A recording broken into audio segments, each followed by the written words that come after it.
અરે આ તો જુઓ એ પણ ઘરની બહાર આ બધે પાણી ભરાયું છે.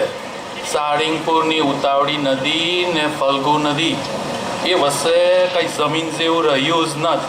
આખું સાળીંગપુર આજ તળાવ બની ગયું છે. એ બધે આ ઢીસણ સુધીના પાણી ભરાયા છે.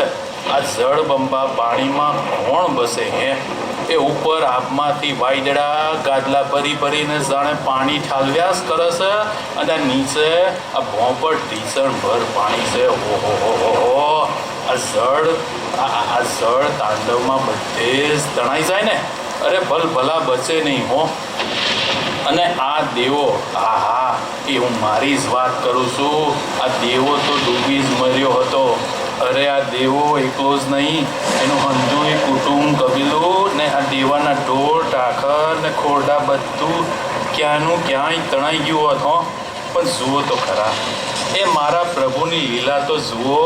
આ દેવો આજે આ દેવો તમારી સામે ઊભો છે ને વાયદો કરે છે. એ સાથી ખબર છે? એ તો હંધી સ્વામિનારાયણની કરણી છે. સ્વામિનારાયણની. હા, એ ખબર છે શું થયું?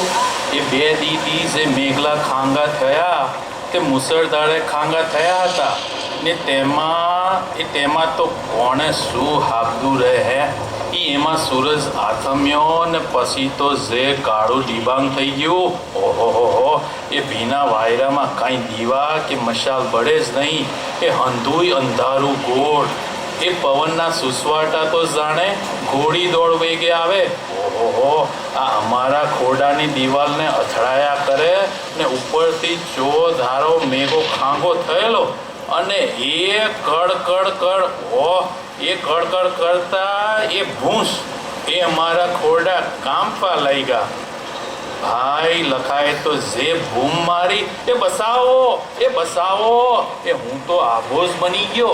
એ છોકરા સૈયા હંધાઈ ડરના માયરા એકબીજાને વળગી પડેલા અને અંધારામાં કાંઈ દેખાય નહીં હો. એ બસારા ઢોર, અમારા તો ગાયું ભેંસું ઘેટા બકરા એ પણ ગામણમાં રાડિયું નાખતા હતા ને ત્યાં તો એ કડકડ કરતો ઘરનો મોં તૂટો અને મેં રાડ પાડી, એ બસાવો. અરે કોઈ સાંભળે છે?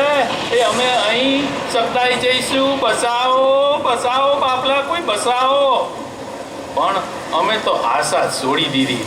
આ જળબંબાકાર ભોમાં, એ મેઘની ગર્જનામાં ને ઢોર ઢાંકરની શિશિયારીઓમાં બુમરાણમાં એ અમારો હાથ કોણ સાંભળે હે? સંધાય પોતાનું સાંભળતા હોય તો અમારી વારે કોણ ગાય? સૌ પોતાનું કરે કે પારકાનું હે? છતાંય બીજો કોઈ ઉપાય નહોતો એટલે મેં ને લાખાએ બૂમ મારી કે બસાવો, એ મારા પ્રભુ, એ મારા વાલા, બચાવો. ત્યાં તો ધીમો સાદ સંભળાયો. એ દેવા ભગત, અહીં આ બાજુ બધા આવો. અમે અવાજ ભણી જોયું પણ કાળી દિબાંગ અંધારમાં શું ભાડે? કોણ હશે આ કપડા ટાણે? અને એ બી મને નામ દઈને વાલથી બોલાવે.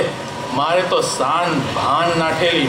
આવા કાળા દિબાંગ ગોર ઝાડ ટાણે જ્યારે મોત જ ભાંગી ગયો છે તે ટાણે આમ વાલથી કોણ બોલાવે છે?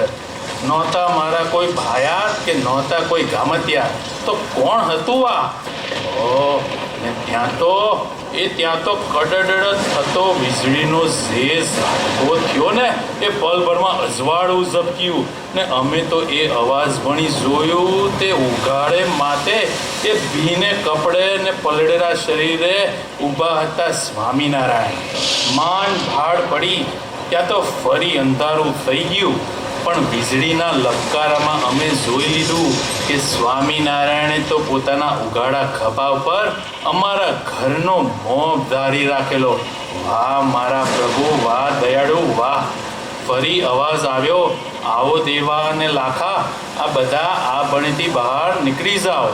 અને અમે જલ્દી બહાર ભાગવા માંડ્યા ને ત્યાં તો પ્રભુએ કહ્યું, દેવા, ઓલ્યા બધી ગાય ભેંસુને પણ છોડીને બહાર દોડી જાઓ. ત્યાં લગી હું ઊભો છું, ચિંતા ના કરો. બધુંય સારું થશે. અને અમે બધા હેમ ખેમ પડતા ખોરડાની બહાર નીકળી ગયા. અમે અમારા રઘવાટમાં અમારી સંભાળમાં રસ્યા પસ્યા રહ્યા ને ખબર ન પડી કે ક્યારે સ્વામિનારાયણ જતા રહ્યા. જેવા સાના માના આવ્યા હતા તેવા સાના માના જતા રહ્યા.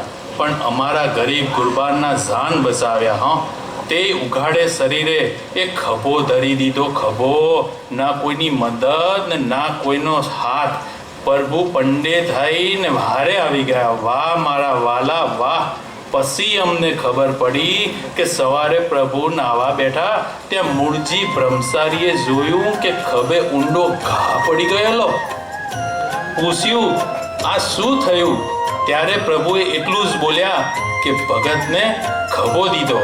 સે આવા ભક્ત વત્સલ બીજા કોઈ? હે કહો તો ખરા, સે આવા ભક્ત વત્સલ બીજા કોઈ? ભક્ત વત્સલ હરિ તિહારો